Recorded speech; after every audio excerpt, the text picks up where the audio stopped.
Então, gente, olha só. Você tá vendo aí um calendário indígena? Então, como que acontece?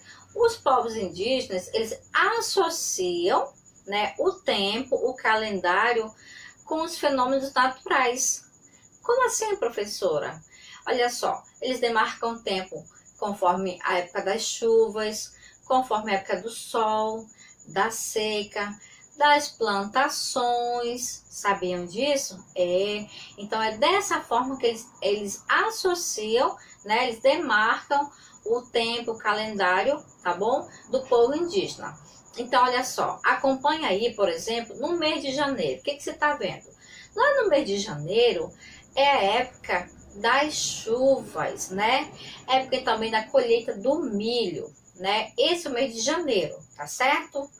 Olha aí no seu calendário indígena, que você está olhando aí nessa imagem, o mês de fevereiro, é a época das cheias, a época dos rios, tá vendo? Isso.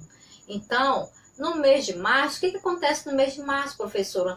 É a época da plantação dos abacaxis, né? Então, quando chega de março, o mês de março, já começa a época dos abacaxis, então os indígenas já sabem que aquele é o mês de março. É assim que eles reconhecem cada mês, tá certo?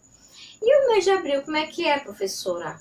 O mês de abril, gente, é a época da pescaria, quando tem muitos peixes, né? Começa a época da pescaria e os indígenas sabem que aquele é o mês de abril. Vamos lá para o mês de maio agora. No mês de maio começa o quê? A derrubada das matas, a queimada, entendeu? Então, quando começam aquele monte de queimada, você começa a ver fumaça, começa a ver fogo, então os indígenas já sabem que aquele mês ali é o mês de maio. Isso mesmo, olha só. E lá no mês de junho, como é que eles sabem?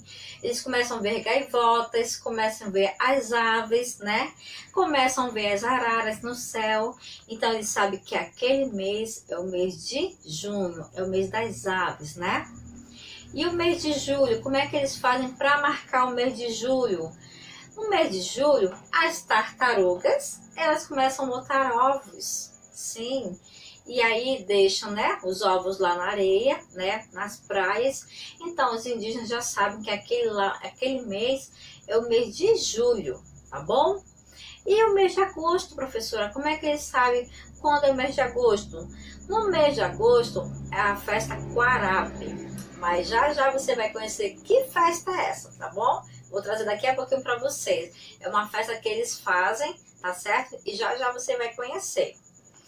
O mês de setembro é o mês da mandioca, né? É a época do plantio da mandioca. Então, eles já sabem que aquele mês se refere ao mês de setembro, né? É porque eles fazem a colheita da mandioca, da macaxeira, do aipim, tá bom? E no mês de outubro é o mês de algumas frutas. Quando tem pequi, aqui na nossa cidade não tem pequi, né? É uma fruta de fora. Mas quando é a época do pequi, tá bom? Eles já sabem que é o quê? Que é o mês de outubro, tá certo? E o mês de novembro é o quê? É a chegada do verão, né? Quando tá muito sol, quando tá muito quente, então a chegada do verão e eles já sabem que é o mês de novembro. E para finalizar o mês de dezembro, como é que eles sabem que é o mês de dezembro, professora? Época da melancia, a colheita da melancia. Então, quando eles verem que as melancias estão boas para colher, então ali eles demarcam o tempo, sabendo que é o mês de dezembro. E aí, vocês gostaram?